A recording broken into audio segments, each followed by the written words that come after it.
శ్రీ గాయత్రి సాహితీ విశ్వకర్మ దేవాలయ అష్టమ వార్షిక బ్రహ్మోత్సవాలు సిద్దిపేట పట్టణంలో ఘనంగా నిర్వహించారు. బ్రహ్మోత్సవాలకు ముఖ్య అతిథులుగా పాల్గొని అన్నదానం నిర్వహించిన KVR foundation chairman BRS party Maharashtra in-charge Kalvakuntla Vamshidhar Rao.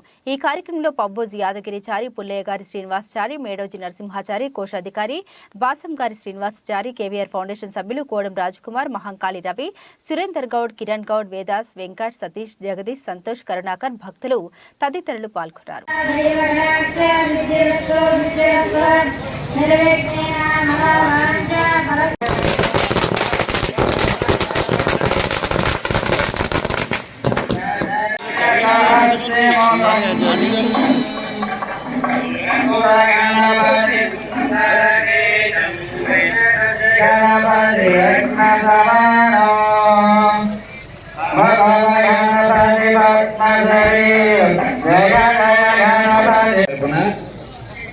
బంధువుల తరపున మరియు ఋత్విక్ బ్రాహ్మణ అందరూ కూడా గమనించగలరు.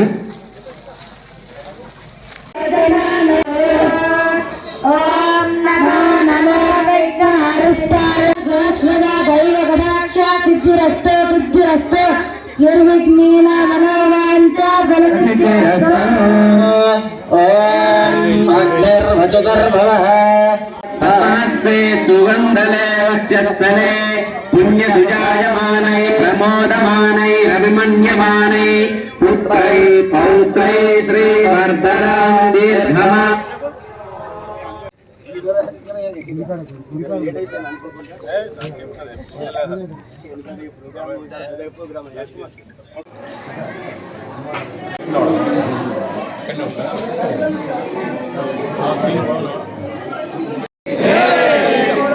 विश्वकर्म भगवान की जय, भगवान की जय, माता गायत्री माता।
ఈరోజు సిద్దిపేట పట్టణంలోని గాయత్రి సహిత విశ్వకర్మ దేవాలయాన్ని అష్టమ వార్షికోత్సవం సందర్భంగా నేను దర్శించుకోవడం జరిగింది. ఈ అష్టమ వార్షికోత్సవం సందర్భంగా నన్ను ఆహ్వానించినటువంటి పబ్బోజి యాదగిరిచారి గారికి, బాసంగారి శ్రీనివాస్ గారికి అందరికీ కూడా కృతజ్ఞతలు తెలియజేస్తూ ఉన్నాను. ఈరోజు దర్శించుకున్న తర్వాత అమ్మవారిని ఒకటే వేడుకోవడం జరిగింది. విశ్వబ్రాహ్మణ సమాజంలో ఉండేటటువంటి అన్ని కులాలకు సంబంధించిన వీరందరి భక్తులలో నైపుణ్యాన్ని పెంపొందించుకొని వీరు చాలా వృద్ధిలోకి రావాలని, ఆ దేవత వీళ్ళందరినీ కూడా ఆశీర్వదించాలని, ఆ విధంగా వీళ్ళందరూ కూడా బాగుపడాలని, ఐశ్వర్యాలతో ఆరోగ్యాలతో ఉండాలని ఆ దేవిని ప్రార్థించడం జరిగింది. ఆ తల్లి వీరందరితో పాటు సిద్దిపేట ప్రజలందరినీ కూడా ఆశీర్వదిస్తుందని నమ్ముతూ ఆశీర్వదించాలని ఆ దేవతను వేడుకుంటూ వీరందరికీ కృతజ్ఞతలు తెలియజేయడం జరుగుతుంది. Thank you.